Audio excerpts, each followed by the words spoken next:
Hey, everybody. So welcome, happy Kiroween.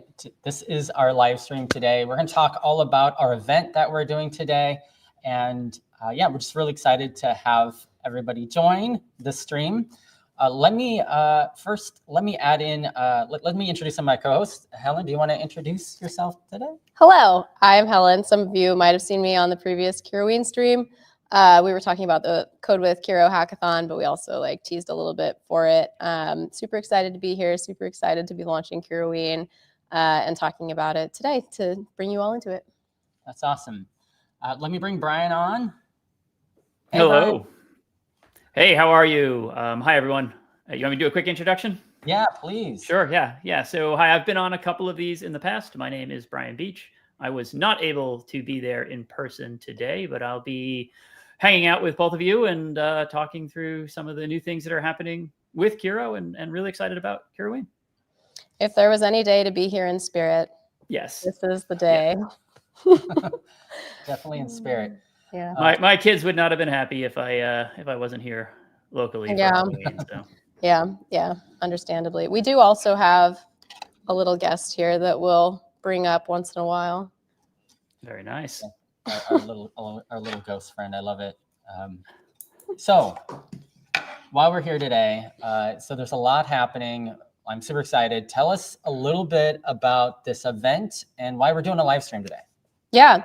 Okay, Kiroween is our annual hackathon. Obviously, this is the first one we've done, but I think we can expect it every year. It's really leaning into the Halloween theme and playing up with the ghost and all of the fun cultural things that go along with that. But and the hackathon page is live if you haven't seen it yet. It's kiroween.devpost.com.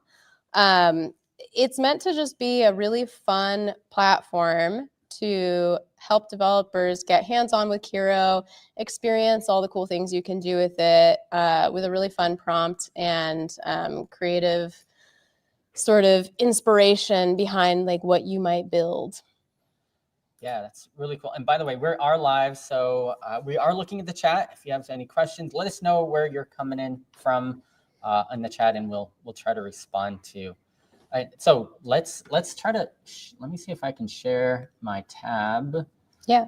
And we can see a little bit about this Kiroween. Yes, Kiroween, ween. All right, so here is our dev post. So here's all about what we're doing today. Brian, can you add this to the chat? Yeah, absolutely. Yep, so everybody can see it. So this is, we're building something wicked. It's the deadline's December 5th. So we have we have people in here in San Francisco, but people can also join remote, right? Yeah. It's a virtual hackathon. We decided to do an in-person kickoff because we thought it would be a fun, engaging way to bring it to life. But everybody is going to have equal playing field as far as virtual or who's here in person kicking it off with us. The hackathon period, like you said, goes through December 5th. So lots of time to build something really robust and thoughtful and polished. I think with this hackathon, we're really looking for a finished product at the end of the submission period. And we're also, since we want people to be experiencing the full scope of what Kiro has to offer, we're making sure that whoever's participating has the equivalent of the Pro Plus tier throughout. Okay, so that is awesome. That's one thing, just make sure that they can jump in, but there is still free credits if you join, which is great. If you've never tried Kiro before, you can just sign up for now, and there are, I believe, 500 free credits that you get. And yeah, there's so many cool things here. I really like the categories. So me and Brian were talking about this beforehand, because what we want to do is a little bit later in the stream, we're going to try to implement one of these categories, or at least as much as we can in the half hour or the limited time we have. So yeah, tell us a little bit about these and yeah, tell us a little bit more about them. Yeah, absolutely. They're obviously all Halloween themed, or at least themed in the vein of dark and spooky. Resurrection, I think, might be my personal favorite, just because of how I think all of us have seen something technology-wise that we loved dearly die and been devastated about it. This one is about bringing that back to life. You can either be recreating it in the context of today's technology, or maybe solving a problem that's more relevant for it with today's lives. Frankenstein is where you're bringing together different components or features or elements into an app that otherwise wouldn't normally be going together. They're not very standard. They don't seem like they would be compatible otherwise. But bringing them together and making something that like could be surprisingly really nice. I want to go back to Resurrection. I'm just thinking like dead tech. Yeah. That I would love to bring back. I don't know about you, but back in the day, I used to love like those big MP3 players. So like the MP3 Rio, I remember using the Nomad, and I just think like that's not exactly it, but like I want to bring that technology back. Absolutely, absolutely. Of course, I have all my music on my phone now, but that was a fun time. Yeah, I carried a CD player around for way too long. Yeah, yeah. Totally agree. I think. Oh gosh, now I'm going to be thinking about this. What would I bring back? Brian, what would you bring back? I'm mostly thinking of things I wouldn't bring back, like fax machines and some of that really antiquated tech that I'm so glad is gone, and life is so much better without it. Yeah. I guess that could be like, this theme could be like resurrecting an old technology that you hate, just to bring it back. Yeah. Of course, it'd have to be like in a hackathon format and kind of some kind of software. I don't know. It'd be pretty fun to think about that. Yeah.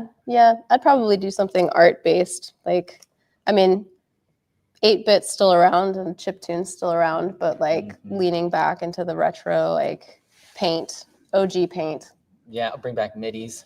Yeah. Minesweeper, maybe. Oh, you're speaking to a very specific part. How many hours I lost to that game? Oh my gosh, I love that.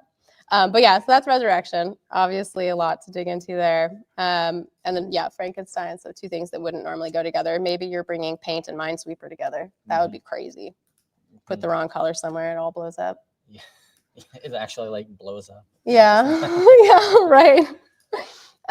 Skeleton Crew, I think, is probably the most complicated to understand of the 4. So I'm gonna just like take a little time to talk about this one. There's a concept of skeleton code where you're sort of like templatizing how you're approaching development. And then that way, as you're building like similar types of projects, you can use the same skeleton code to just have a jump start, basically. So the spirit of this one is that you're building a skeleton code template for app development in a way that is going to make it so that you can build at least 2 different distinct applications. It's about versatility, and I think the cool factor about this one is that you can build out 2 different ideas from one starting point that maybe you wouldn't expect to get from the same like template. What do you think like an example of that is? If I had to put you on the spot. Yeah. Do you mean of like the 2 apps or like? Yeah, of, like how would you do that? Like, the 2 apps that you would. Yeah. I think of it as like mad libbing an app development, right? Okay. Like you have like fill in the blanks of however you're structuring your code.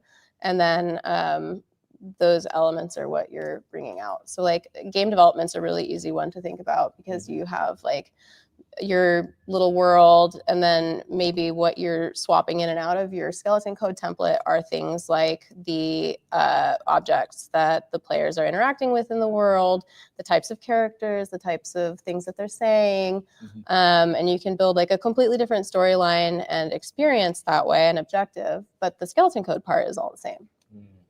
Nice. Yeah, that's interesting. I like the last one, this costume contest. Yeah.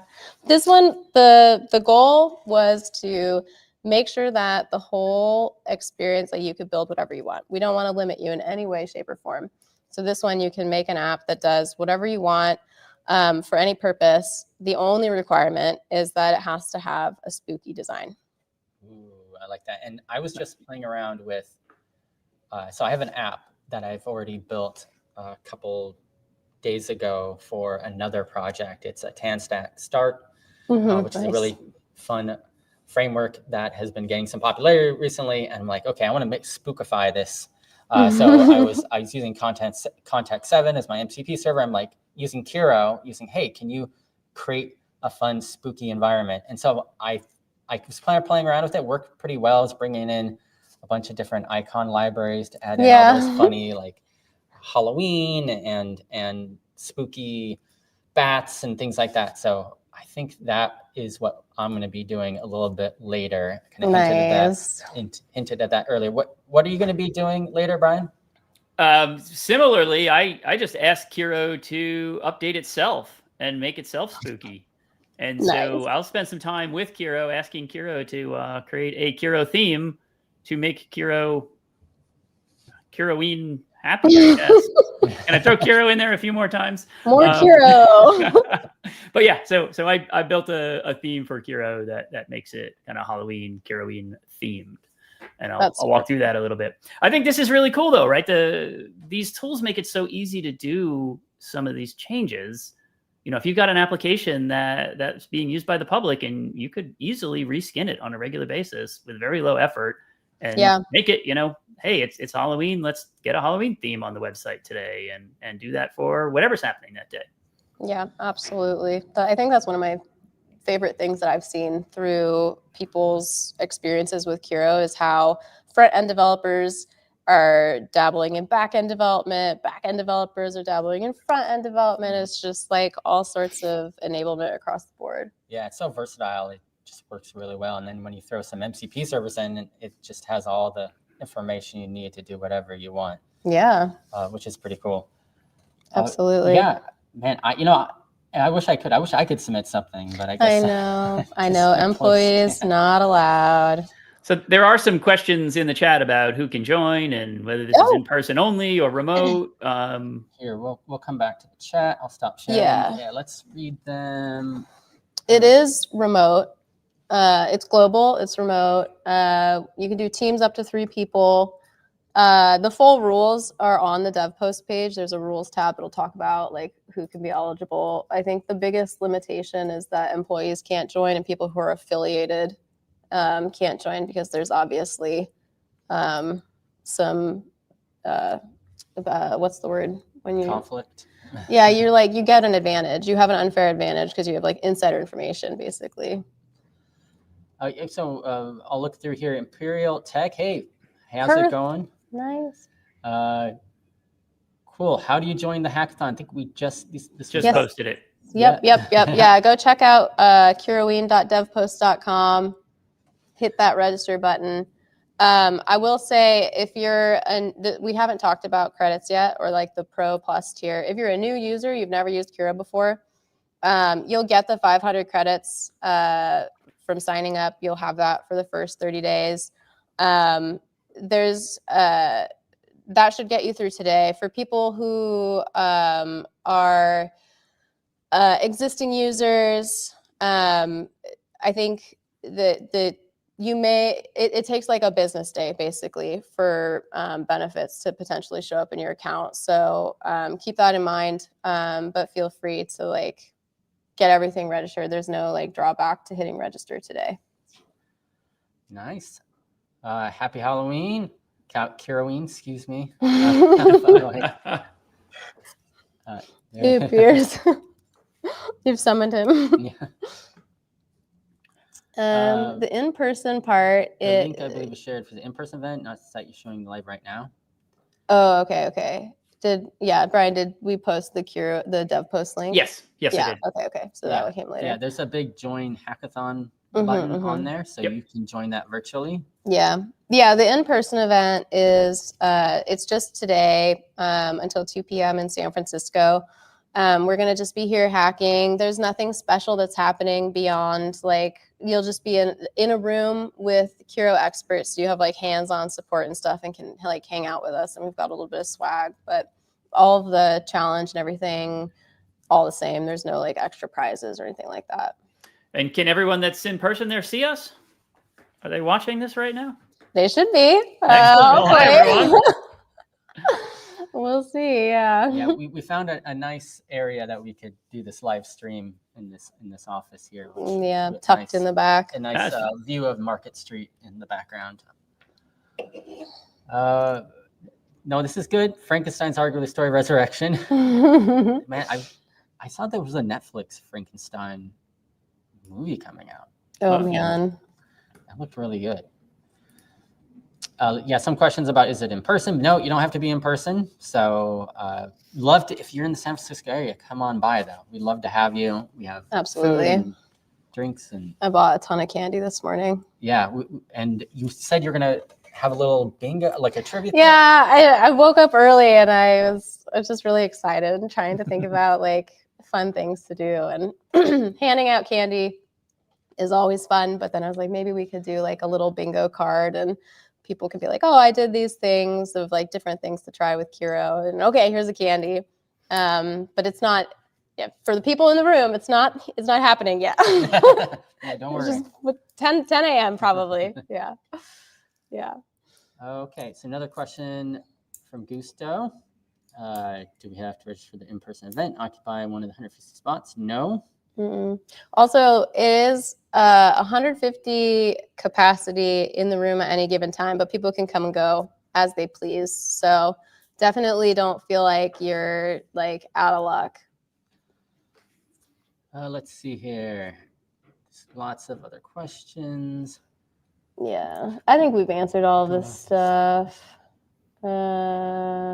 There are questions again about credits. I think people are joining and just coming into the middle of this. And so... Yeah, when you join on the dev post page, you will get a registration email that'll go through all the instructions about the credits, or like how the usage details are going to work. The important thing as far as like interest wise goes is that you will be given the equivalent of the Pro Plus tier, and you're only going to be given that at the start. It will last through the whole submission period, but we won't be doing extra beyond that. So keep that in mind if you're using Kiro for other things as well beyond the hackathon.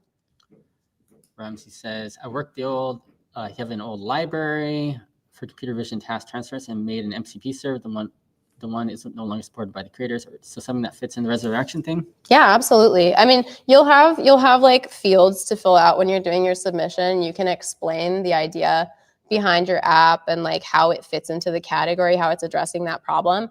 So it's really like dealer's choice. Be as creative as you want with it. We're trying to enable you with creative freedom.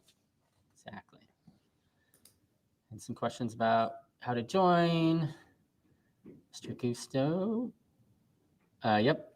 Oh, credits versus tokens is an interesting question. Maybe we can paste in the tech docs. There's some FAQs that'll address that. I don't want to open the can of worms here, but we can send you to the tech docs for that guy, and hopefully it helps.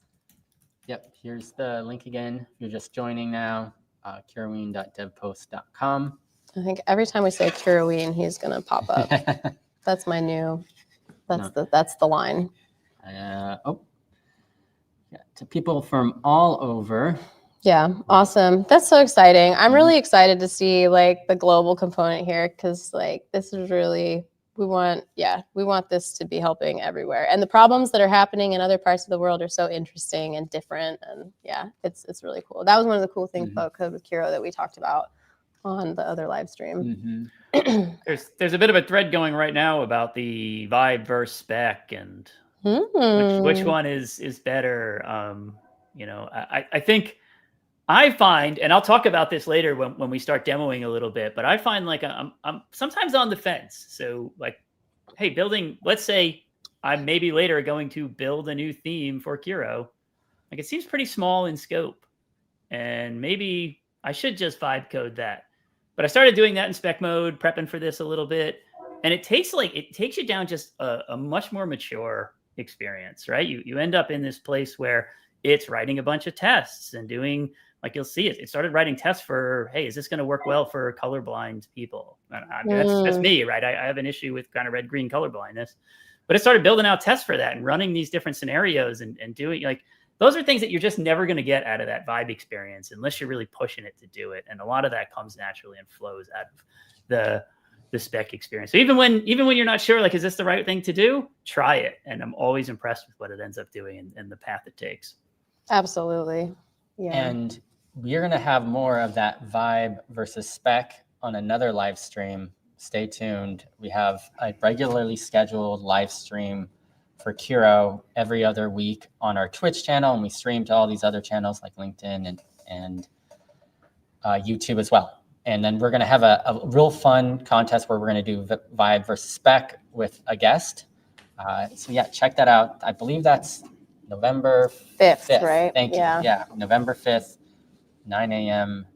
9:30, right? 9:30 Pacific time. Yep. Yeah, that one, I read about the abstract for that one when it was being thought through. It's really cool. It's a really cool idea. Yes, we even have some paddles we'll have. Yeah, it's going to be really cool. The other question was like how credit is calculated and different models versus auto. Yeah, I think that's the same thing. Like let's put the tech docs in for how pricing works, just so that we don't eat up the time on it, because I could throw in a link to the FAQ. Yep, and same thing with Sonic Cloud 4.5 experimental mode. Yep. Some people are in the chat already talking about that back and forth. Yep. The spec mode is more powerful. Gusa, thank you for helping. Also, he's a great mod. Yeah. Shout out to Discord. Yeah. Join the Discord. There's a Kiroween channel. It's a very, very active community. People are really, it's a lot of fun in there. Do you want to answer that one? I think we talked about credits briefly. Like you will get, for existing users who are out of credits as of today, I think that's the tricky one because it can take up to 24 hours or 1 business day for the allotment of what we're doing to apply to your account. But I just say, if you're out of credits, apply, register as soon as you can, and we'll get the allotment committed as soon as possible, but we can't guarantee it'll be today. Yeah, a lot of people, going back and forth to Vibe versus spec. I think that's a really fun topic. Yeah. A lot of people love Vibe coding in general. I like it too. Absolutely. I think if we can go back to the hackathon page, I do want to just take some time to talk about the judging criteria and the prizes, because there are some really cool prizes. There's one in particular. Actually, let's just start with prizes, because there's one in particular. I love prizes. Yeah. Who doesn't love prizes? And they're all cash prizes, which, I mean, awesome. I think if you participated in Code with Kiro, this is probably going to look pretty similar to what we did before. But in this case, we've added a new prize for the best startup project. That is something that we talked about internally for a while, about how we wanted to enable different startups to do something cool and like create a space for them specifically as their own unique community. So this one, we're really looking to create that segmentation just for the startup community to do something. But the challenges are all the same, but with startups, you have to show that you are a founding member, and then include your website in the submission. But other than that, it's all judged the same. Is and that then startups in here? Yeah. Right there. Yep. Bonus best startup project. Yep. So, and then we also upped our second place prize, and I think also, actually, no, I think third place is the same as it was with Code with Kiro. But yeah, so first place, $30,000, goes down by $10,000 for second and third, $5,000 for each best in category prize, $10K for the startup, And then we have a most creative bonus award that we've added. Last hackathon, it was most innovative. This one is most creative. I think it speaks more to the nature of the challenge. And then we did keep the social blitz and bonus blog prizes as well. So the first 50 eligible projects who also submit with the link to their blog on their project are eligible to get 100 in cash for the blog post. And for social blitz, we'll be going through, if you link your social post, there's like a couple requirements. Basically tag Kiro.dev on whatever platform you're posting, and then use the hashtag hooked on Kiro. And we'll be looking through all those submissions and picking our favorite 5. Yeah. One thing I always say when you're doing these hackathons is to make sure that you put the effort in, even those small little things. I've done a lot of hackathon judging in the past, and if you don't take time to put together the READMEs and the documentation and the blogs, those things really, the judges will see it. And when you have lots of submissions to go over, you have to make quick decisions. So just keep that in mind for everybody that's jumping in here, to put a lot of effort into what you're doing. Those little things do count, and they will make a difference between your submission going somewhere and not. Yeah, absolutely. Do you have any other tips for people submitting? I think I'll stick to the ones from the earlier live stream we did. My favorite tip is to build for yourself. It really does show when you're building something that you care about, an idea that you're passionate about.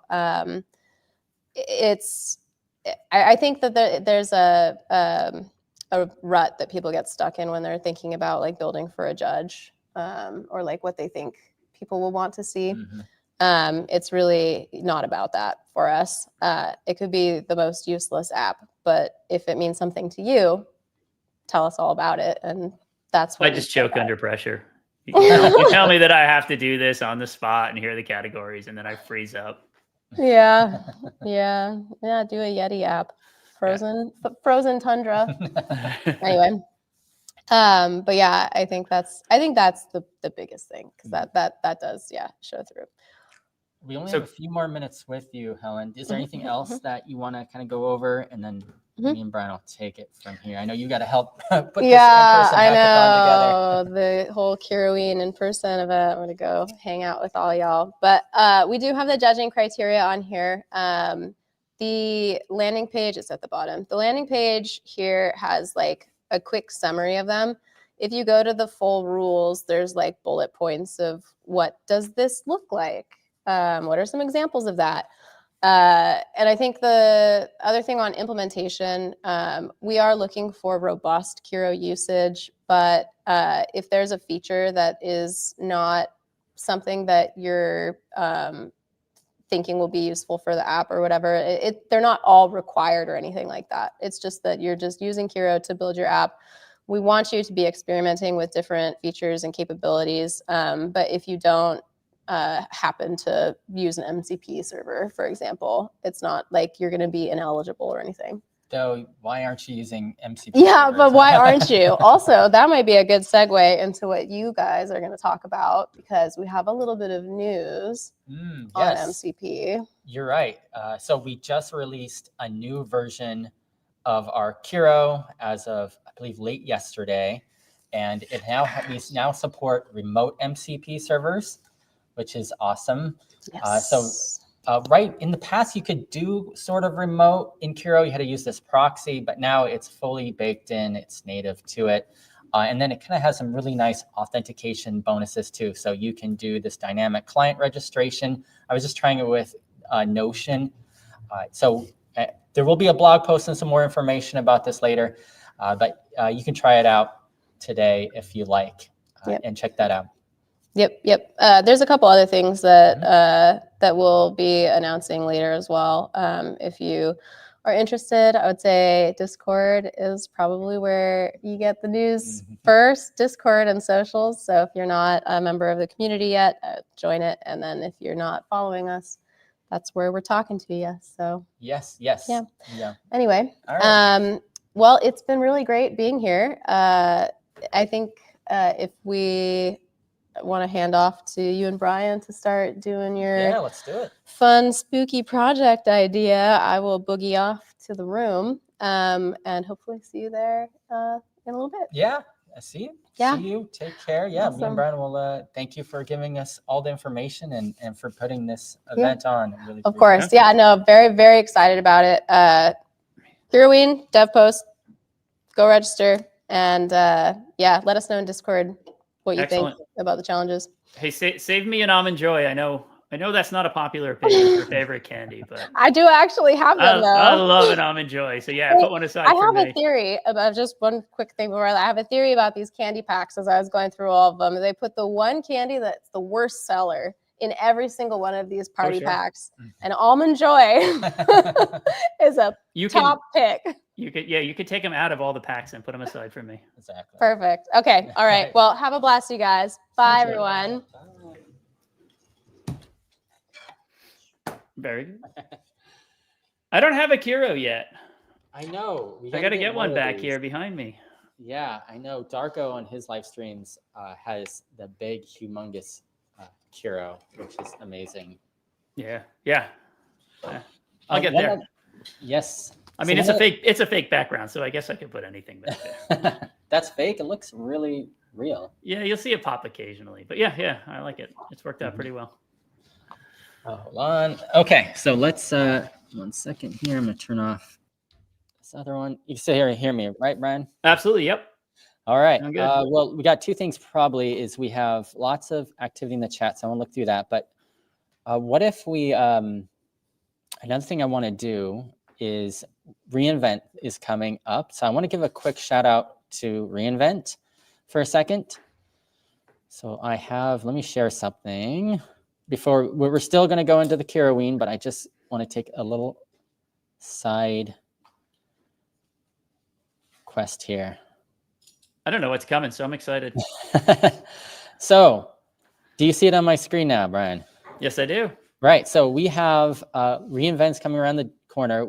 If you like to attend and you haven't bought your ticket yet, we have a discount of getting $150 off. You just have to use this code. It's DevX, capital JVU6VUT. It's on the screen there. Love for everyone listening right now, watching. If you love to go to reInvent, it's such a fun time. Use this code. Come in. It is limited we have a limit on how long this code lasts. So I try to use it as quick as possible because I'm not sure how long it will last. It also gives you a $250 Delta Airline voucher by email. So those are also limited. Excellent. So yeah, definitely check this out. Love to have everyone come to reInvent and talk to us. I'll be there. I know Brian he is the master of reInvent, right? You go. Yes, sir. Every year. Yeah. Leading the developer tools track. So we're doing a ton of stuff on Kira. We'll be running breakout sessions, workshops, chalk talks. We've got a bunch of user groups and meetups where you can come and meet the team that's building it and have a conversation with the software developers that are working on this. There's so much happening. It's hard to even list it all off. I hear rumors of a like haunted house experience and the whole thing. It's going to be great. Yeah, I've heard so many cool things. I will be giving a talk on Kiro and spec-driven development with one of our product managers who actually helped create Kiro. So I think that's going to be really fun. We're going to do it's a 300 level talk. So we're going to get a little technical. We're going to jump into some specs. We're going to walk through it step by step.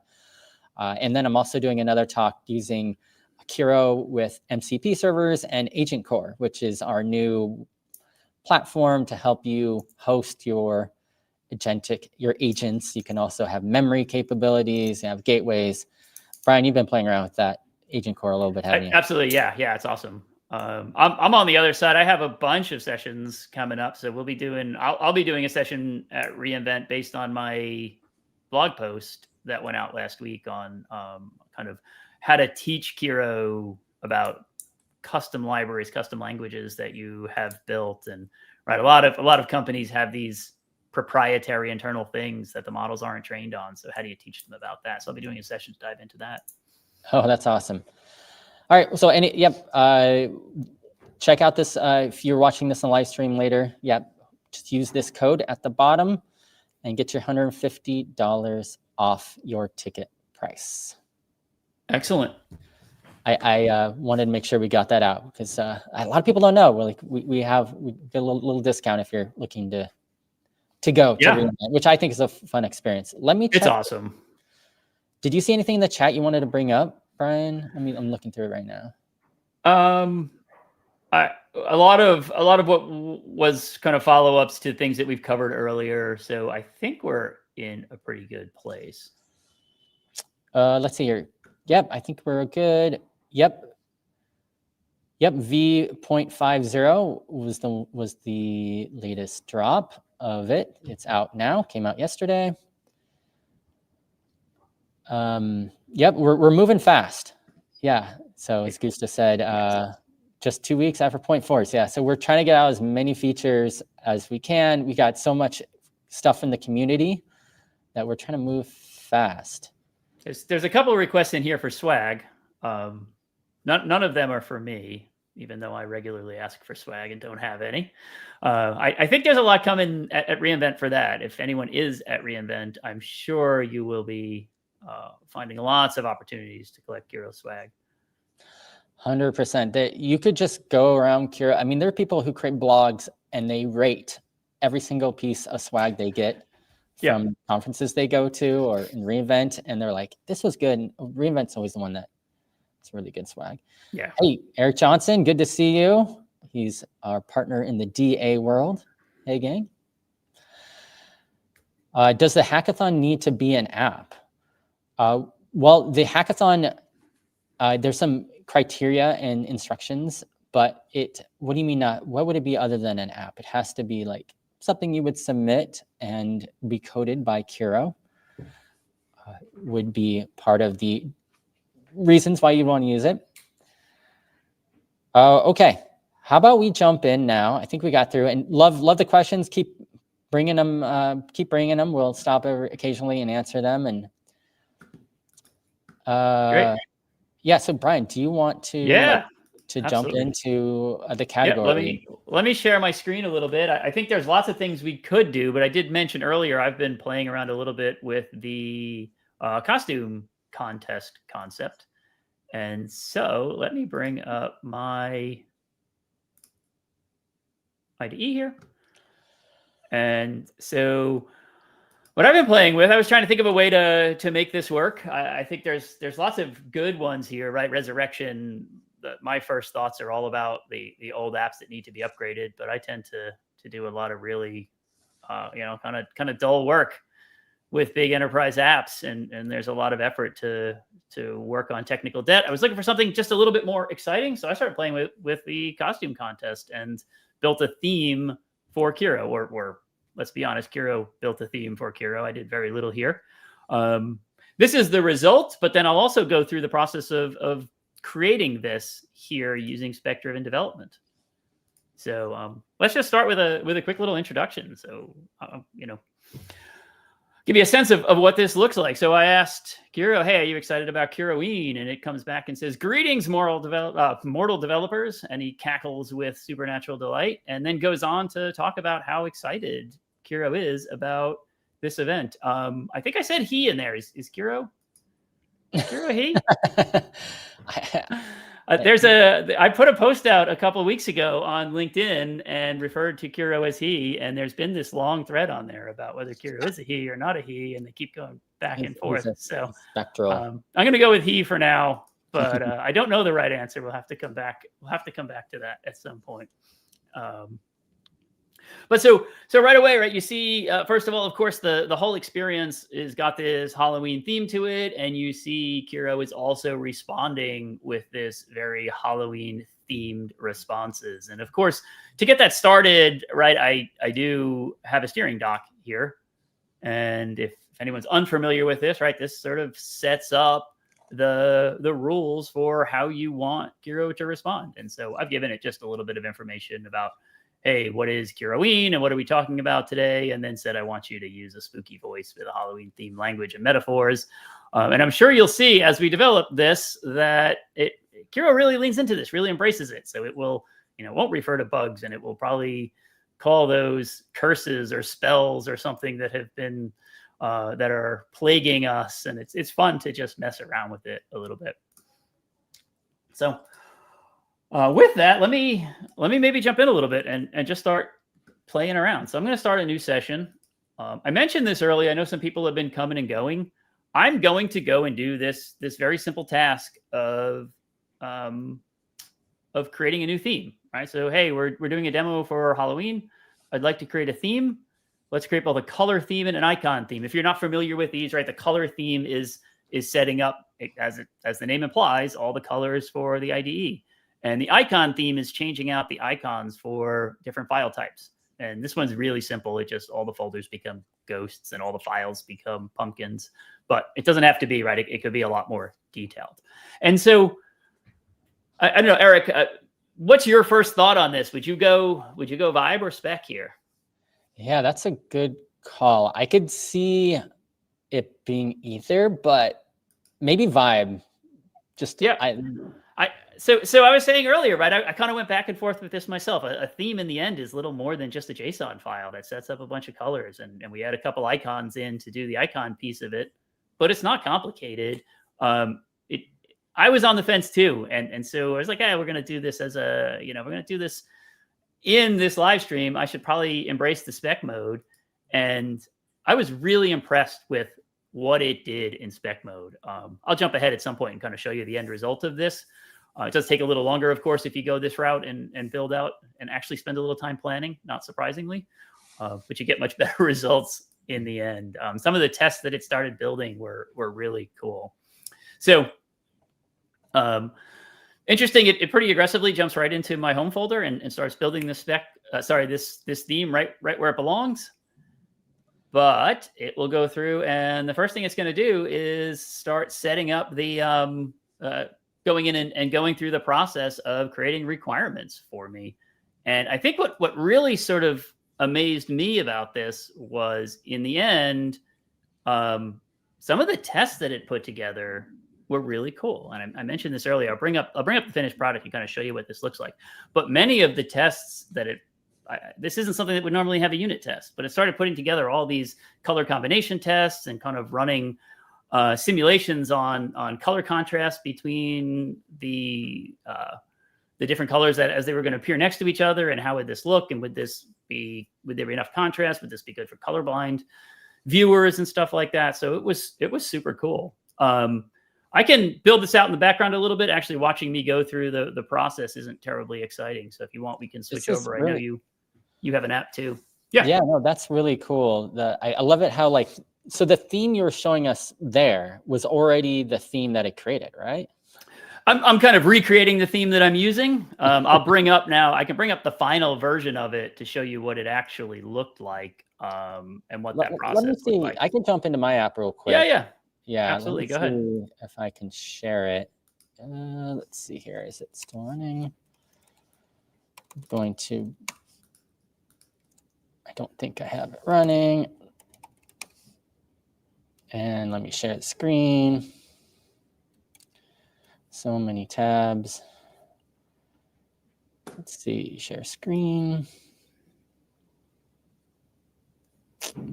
Window. Do you want me to throw up the end result of this while you're doing it, or are you good? I think I got it. Do you see my screen now? Yes, I do. Yeah, so it looks normal. Mine is much more festive. So yeah, this is an example of a TanStack Start app that I created recently.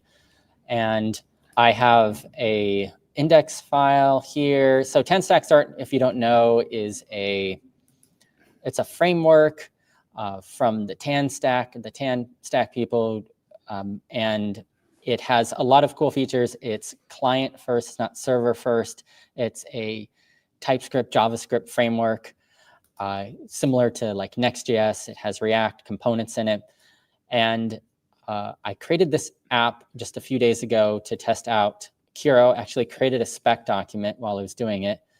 And I have this big design. I have a video coming out on this soon. I'll just give myself a plug. Hopefully you'll see it. You can see how I kind of thought about this whole spec mode, which you've written a lot about, Brian, too. I keep hearing more and more people want to know, like, how do you use specs? Like, how do you use it in real life and inside real production apps? Or in this case, it's a demo, but I think it will really help people out. I mean, at some level, right? We just sort of lost our way in the last year or two. No one would, everybody was using a spec 2 years ago when we were doing this as humans, and we just kind of lost our discipline somewhere in all this. Exactly. I love the way it takes this and puts it all in really nice format, and I can just go through and complete all the tasks like I did here. So what I want to do is take this app, and I'll show you what it looks like. It's maybe I could, well, I'll show you in a second what the app looks like without any changes. And then I'll have to do that. I'm sharing per screen, but let me share now my tab. Share screen, tab, food tracker. All right, do you see it, Brian? So this this is what it looks like unspookified. So I was gonna take this and say, let's make this food tracker app.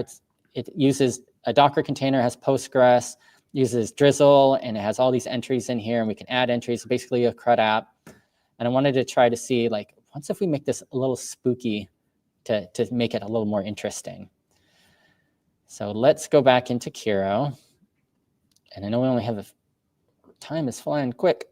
So I'll just show you kind of a couple of the prompts that I put in, and then I'll show you the ending of it.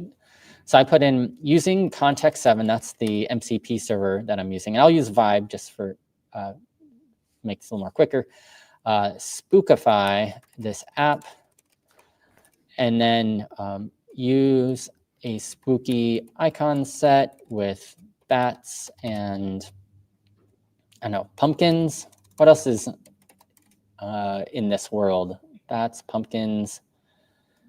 Monsters and Dracula and Frankenstein. Dracula. Thank you. If they have it. Make it a darker theme, have animations, make it look polished. So I kind of put in a prompt like this. This is definitely the definition of vibe coding, just kind of going back and forth. So I spent plenty of time like going back and forth this prompt to try to get it. And one thing I wanted to make sure is that, of course, Kiro, it's on auto mode right now, has a pretty good knowledge. The large language model behind it has a lot of context, but I wanted to make sure it was even better. So I used context 7, and it could really kind of take a look at what it should use. And it even found it right here. It found the React icon set to start spookifying it. Now it's going to try to do this npm add React icons, and it'll kind of go through that whole motion there. Now I'm not going to do that. Let me, I think we could probably switch back to your screen for a second, and I will then show you the ending of mine. Sure, yeah, let me jump to my kind of finished product on what it looked like after I played with it. While you're doing that real quick, a couple of people asked, like, what is the definition of app? Like, yeah, you can create like a blog, anything you can definitely submit things. We are looking for effort and what you're doing. So obviously, if you're just doing a theme, it probably is not going to rate as high as someone that, put. You don't think I could win this? I'm hurt. And hey, thank you. We saw a few. I love Kiros. That's awesome. Kiroween. Yeah. So Labricorn, you could turn in a theme, but probably wouldn't win. And then how to configure the MCP tool, we'll show you that in a minute. Go ahead, Brian. Oh, great. Yeah, so let me kind of walk you through a little bit of what this looked like. So I did do this whole thing in spec mode. And again, I was on the fence. I felt like maybe this was a little bit of overkill. But you can see here, we go through this process of building out the requirements, taking the requirements and turning them into a design, and then building out a task list. So for requirements, we start with some pretty high-level statements here about, hey, what is the Halloween palette? That it's blacks, orange, and purples. These are all things that I could have chosen to make changes to before I moved forward. And then it sets up a series of user stories. Again, probably overkill for a theme, but right, celebrating Halloween, I want a spooky theme and then a series of acceptance criteria. What does this look like? It then also goes on to a design and puts together the design for how it's going to build this out. Oh, we lost your screen. Oh, no. Well, that's not good. Let me reshare it. Hopefully that doesn't happen again. Thanks for calling it out too, because I wouldn't have noticed.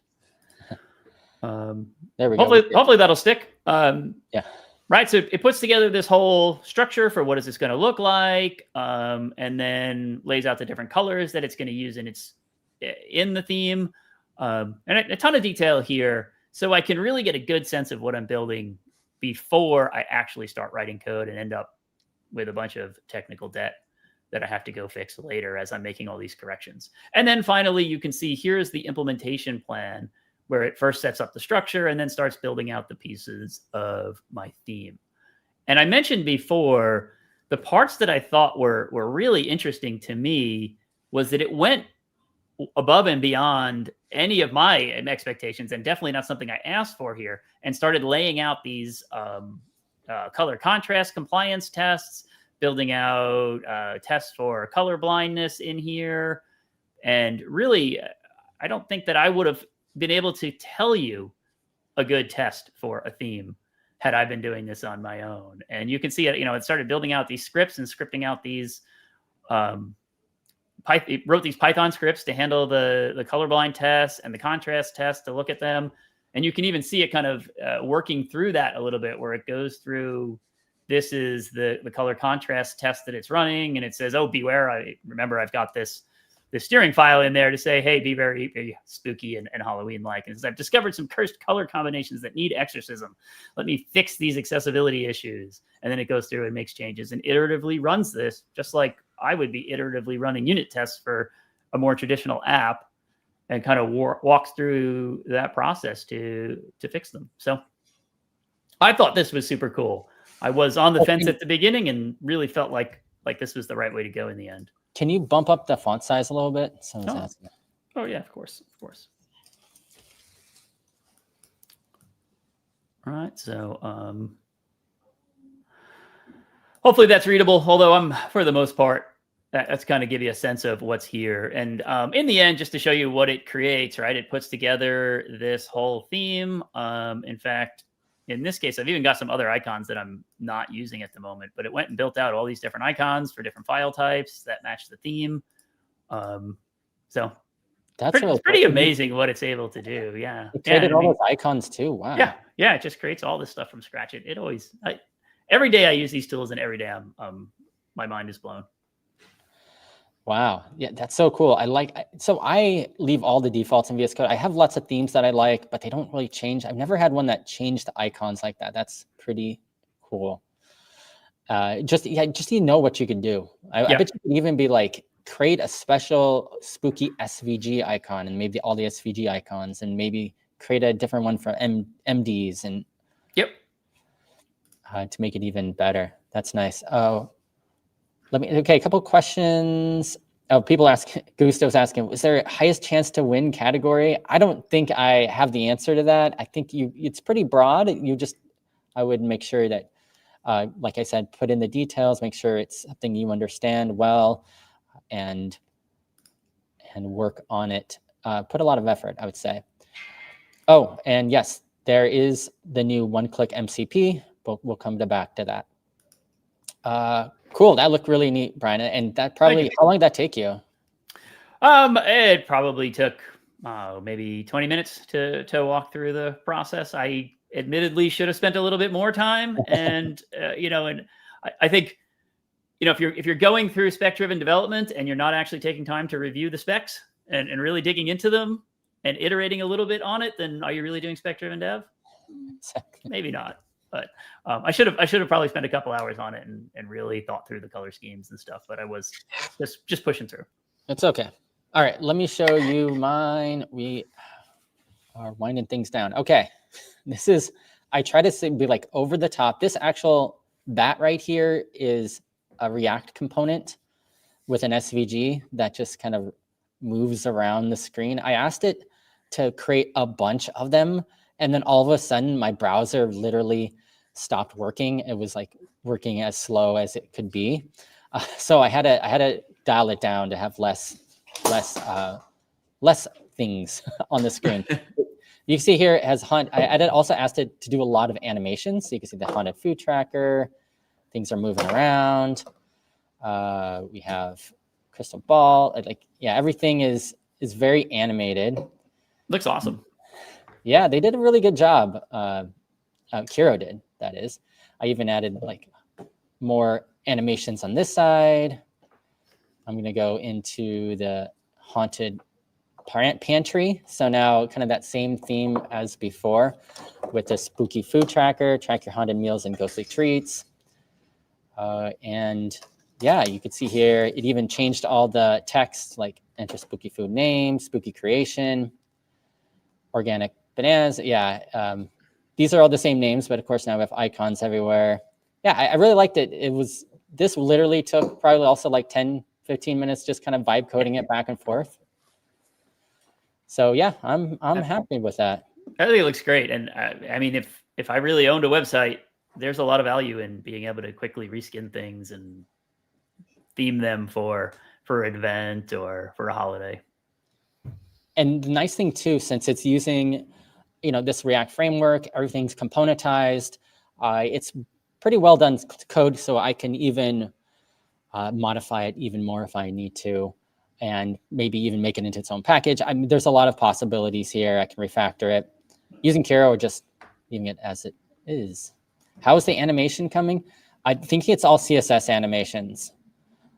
So that was all CSS that just moved everything around using effects in and out. All right. Go ahead, Brian. No. See if there's anything else in the chat here. We got a couple minutes left. I want to real quickly present something. People are talking about this new 0.5 release, but my blog post is out. Introducing remote MCP servers. Yes. Round of applause. Yeah, so this is the new remote MCP server blog post. It goes all over it. Me and Jay wrote it, and we have a little video of how you can add these new remote MCP servers. It's pretty simple. There's a configuration file. You just click that little ghost icon, and you click the MCP side, and there's directions right here. Open Kiro from the Kiro panel. Add your remote MCP server configuration. And then you can even click authenticate and allows Kiro to open an external website. So in this example, we're using Notion, and there's a little box that says, hey, do you want to authenticate? And then it'll authenticate against Notion's website. And then we have environmental variables as well, which is really nice. Yeah, so check it out all. And one thing someone already mentioned in the chat, we now have one-click MCP servers. So if you go into, we have a link right here. It's in docs MCP servers. We have a server directory now. Now, of course, you can add any MCP servers you like, but we have these nice add to Kiro buttons that will go ahead and add them into Kiro. And so we have some of our fun ones that we like inside here. And you're going to probably start seeing these icons on all your favorite MCP GitHub pages. So you can easily add it. You won't have to copy and paste things anymore. Excellent. I've been pasting these links in for both the post and this page that you're showing now. They're in the chat. Nice. Cool. And we do have one other thing that came out, global steering, which we'll talk about more in a little bit. There's a blog post coming out about it, but that's also another thing that came out with 0.5. Just a little better ways of handling. I assume this is taking the steering file out of the project level and being able to set some standards. I could have my Halloween theme across all my projects. Exactly. Yep. That's one thing we heard loud and clear is people want to be able to have this, not just for the one project they're in, but share with all of them. Great. All right. I think we're just about at time. That was super fun. So if you are joining late, sorry, we're about to end, but definitely check out our Kiroween hackathon that we're doing. It's in the chat. It's at kiroween.devpost.com. This one. Yeah, and join our hackathon virtually, or if you're in the San Francisco area, come on down. Excellent. I wish I was there. Yeah. All right. Any last things, Brian? No, just save me and I'm enjoy. All right. Thanks, everybody. Thanks, everyone.